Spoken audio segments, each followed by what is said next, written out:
Good evening everybody.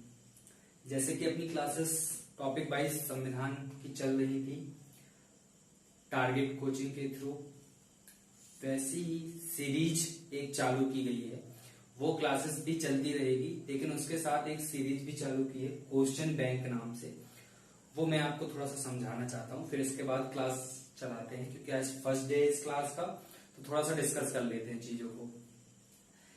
अपन कोई भी topic पढ़ते हैं या किसी भी सब्जेक्ट को पढ़ते हैं तो ठीक है, एक बार पढ़ लिया, दो बार पढ़ लिया, कहीं भी से भी पढ़ लिया, वीडियो से पढ़ा, बुक्स से पढ़ा, नोट्स से पढ़ा, सभी जगह से पढ़ते हैं। ऐसा नहीं है कि एक जगह से बस पढ़ते हैं। तो उस टॉपिक को पढ़ लेते हैं अपन, लेकिन कभी उसकी प्रैक्टिस ज्यादा से ज्यादा नहीं हो पाती, या हम अपने थ्रू ही प्रैक्टिस करते रहते हैं। तो उसी की पर्पस में लेके आई थिंक ऐसा मेरा मानना है, या फिर मेरी टीम का मानना है कि अपन टॉपिक्स को पढ़ने के साथ साथ क्वेश्चन भी सॉल्व करें, और वो क्वेश्चन सॉल्व करें कि पता चले अपन एग्जाम को दे रहे हैं। जैसे कि एमपी व्यापम दे रहे हैं तो व्यापम के लेवल के क्वेश्चन, फिर उससे थोड़ा सा हाई लेवल का एग्जाम दे रहे हैं सेकंड लेवल का, उस टाइप के क्वेश्चन, उसी से जुड़े हुए एक ही टॉपिक के 3 टाइप से क्वेश्चन पढ़ेंगे, तो पता चलेगा कि किस एग्जाम में किस टाइप के क्वेश्चन पूछे जा रहे हैं।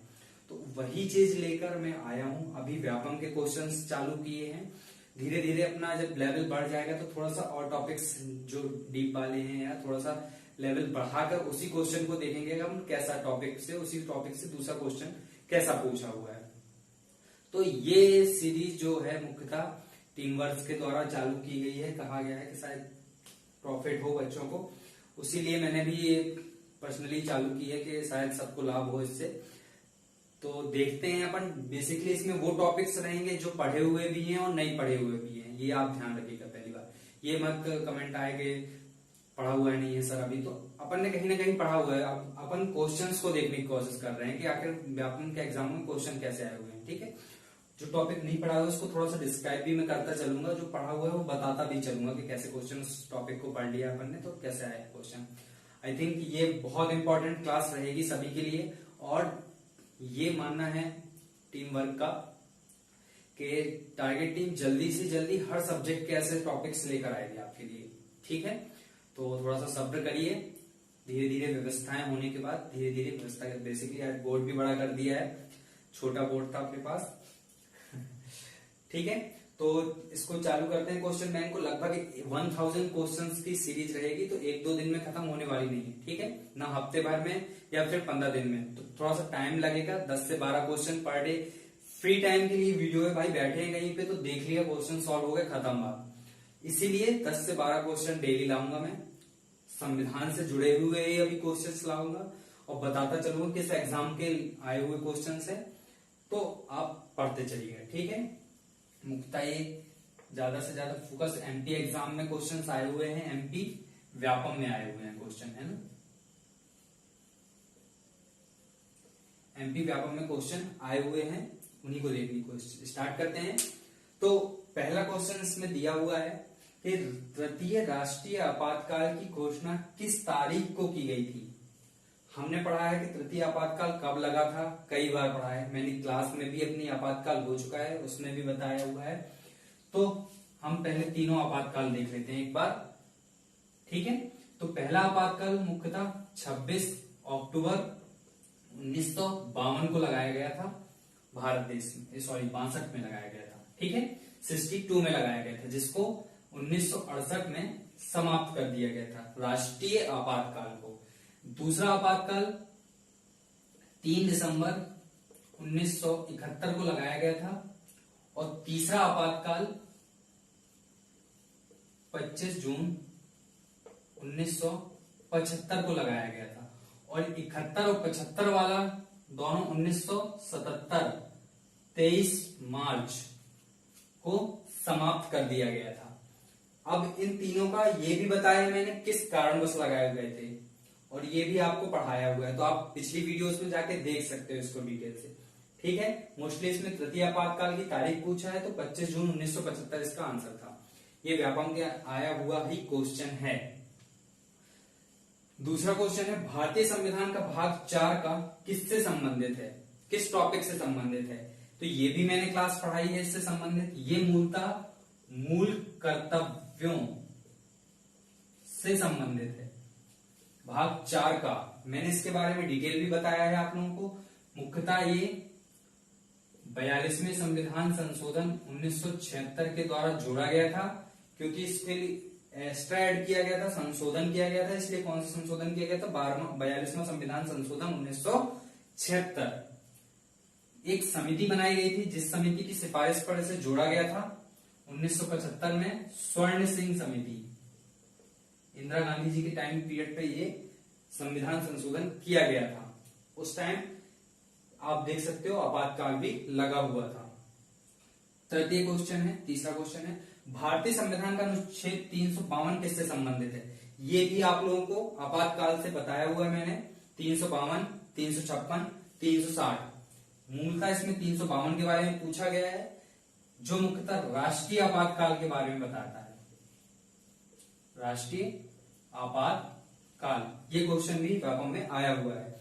आप 352, 356 और 360 के बारे में डिटेल से पुरानी वीडियोस में पढ़ सकते हैं। चौथा क्वेश्चन है, कौन सा संविधान संशोधन भारत के संविधान में मूल कर्तव्यों को सम्मिलित करता है? ये मैं पढ़ा चुका हूं। ये क्वेश्चन इस टाइप से पूछा भी जा चुका है, अब इस टाइप से भी आया हुआ क्वेश्चन है। 42वां संविधान संशोधन, सन आपको बता ही चुका हूं, 1976। नेक्स्ट क्वेश्चन है, 42वां संविधान संशोधन कब अपनाया गया था? ये भी अपन पढ़ चुके हैं, 1976। एक ही टॉपिक से देखिए आप कैसे क्वेश्चंस बन गए, सिंपल सिंपल। 42वां संविधान संशोधन कब किया गया था, कौन सा संशोधन किया गया था, कौन सा चीज जोड़ा गया था, कौन सी समिति बनाई गई थी, तो वहीं वहीं से क्वेश्चंस पूछता है व्यापम में। नेक्स्ट क्वेश्चन है, किस संशोधन के द्वारा स्थानीय सरकारी निकायों में चुनाव अनिवार्य कर दिया गया? स्थानीय निकाय, मैंने इसके लिए आपको एक अनुसूचियों की क्लास ली थी, वो क्लास भी डली हुई है। उसमें मैंने 12 की 12 अनुसूचियां आपको पढ़ाई थी। उन्हीं अनुसूचियों में 11वीं अनुसूची और 12वीं अनुसूची बहुत इंपॉर्टेंट थी। एक 73वें संविधान संशोधन और एक 74वां संविधान संशोधन। स्थानीय निकायों में चुनाव के लिए मुख्यतः 73वें संविधान संशोधन में बताया गया है, जिसमें ग्राम पंचायत में होने वाले चुनाव के बारे में डिटेल्स दी गई है। ये मैंने आपको पढ़ाया हुआ है, ठीक है। तो ये 6 क्वेश्चन है। इसके बाद के क्वेश्चंस भी देखते हैं, कुछ जो है मेरे पास व्यापम में आए हुए, उनको भी देख लेते हैं। अभी 7वें क्वेश्चन को देखते हैं। अब 7वां क्वेश्चन कहा गया है, भारत में सशस्त्र बलों का सर्वोच्च कमांडर कौन होता है? बेसिकली इसमें ये पूछा गया है कि जो सशस्त्र बल होता है उसका मुखिया कौन होता है। तो हमारे यहाँ तीनों सेनाओं, थल सेना, वायुसेना और जल सेना, तीनों सेनाओं का प्रमुख कौन होता है? राष्ट्रपति, ठीक है। ये क्वेश्चन भी व्यापम में आया हुआ है। नेक्स्ट क्वेश्चन है, भारतीय संविधान को स्वीकृत कब किया गया था? ठीक है, स्वीकृत कब किया गया था, इसका मतलब है कब अपनाया था। तो हमने कब अपनाया था इसको? 26 नवंबर 1949 को। बहुत अच्छे से याद रखिएगा, डाउट होता है लागू कब हुआ था, ये कभी कभार पूछ लिया जाता है। तो 26 जनवरी 1950 को, इसीलिए डाउट हो जाता है वो बहुत बार, ठीक है। तो ये भी आप देख लीजिएगा। नेक्स्ट क्वेश्चन है, किस संविधान या किस संशोधन के तहत संविधान की प्रस्तावना में समाजवादी शब्द को जोड़ा गया था? तो ये था, अपन ने एक संविधान संशोधन पढ़ चुके हैं, उसको अपन ने मिनी संविधान संशोधन भी कहा था, क्योंकि उसमें काफी सारे संशोधन संविधान में किए गए थे। तो 42वां संविधान संशोधन, ठीक है। इसको अभी अपन किसी स्पेशल क्लास में पूरा डिटेल से भी पढ़ लेंगे। नेक्स्ट है, भारतीय मूल संविधान में कितनी अनुसूचियां थी? तो हमने आपको अनुसूची वाले सब्जेक्ट में बताया था कि मूल संविधान में कितनी अनुसूचियां थी, उसके बाद वर्तमान में कितनी अनुसूचियां। तो मूल संविधान में मुख्यतः 8 अनुसूचियां थी, ठीक है। कितनी थी? 8। बाद में 4 संशोधन के तहत जोड़ी गई थी। ये भी मैंने आपको अलग अलग संशोधन के थ्रू बताया हुआ था। ये आज 10 ही क्वेश्चन में लेके आया हूं। आज पहली क्लास थी तो थोड़ी सी लंबी हो गई है, क्योंकि थोड़ा सा डिटेल भी बताना पड़ गया मुझे। बेसिकली हम 10 मिनट की 5 मिनट ज्यादा से ज्यादा 10 मिनट की क्लास रखा करेंगे, जिसमें जल्दी से जल्दी क्वेश्चन करके कंप्लीट खत्म। फालतू के टाइम करना ही नहीं है। छोटी क्लास रहेगी तो पढ़ने में भी आसानी रहेगी, क्वेश्चंस को कहीं पे बैठ के कवर कर लिया, ठीक है। आज फर्स्ट डे था, थोड़ा डिटेल बताना था क्लास के बारे में भी और अपने प्रोग्राम्स के बारे में भी, इसलिए थोड़ा सा क्लास लेंथी लगेगी आपको। बेसिकली कम क्वेश्चन है तो थोड़ा सा लगेगा कि सर ने बहुत लंबी क्लास ले ली थी क्वेश्चन के लिए, तो मैंने आपको बता दिया कि फर्स्ट क्लास है, इसलिए थोड़ा सा डिटेल बताना। ठीक है, इस क्लास को अपन कंटिन्यू रखेंगे, आगे पढ़ते चलेंगे, आपके लिए फायदेमंद रहेगा। ठीक है, तो thank you so much, like करिए, सब्सक्राइब करिए, धन्यवाद।